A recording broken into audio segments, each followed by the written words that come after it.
মাঝে মাঝে কেন জানি মনে হয় আমরা মানুষ আমাদের ইচ্ছার বিরুদ্ধে গিয়ে যদি টিকে থাকতে পারি তাহলেই আমরা সফল। আসলে কি জানেন, আমরা মানুষ সব সময় নেগেটিভ চিন্তা করি, অন্যের ক্ষতি করতে চাই, অন্যের টাকা আত্মসাৎ করতে চাই। এই যে একটা মনোভাব, এটার বিপক্ষে গিয়ে যদি আমরা টিকে থাকতে পারি ভাই, তাহলে কিন্তু আমরা সফল। অনেক সময় ভালো কাজ করতে মন চায়, পরে আবার ইচ্ছা জেগে যায়, কেন করব, কি লাভ হবে।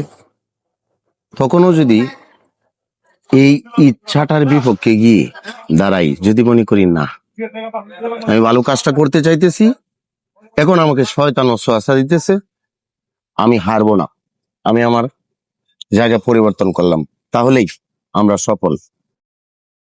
মাঝে মাঝে একটা মনে হয়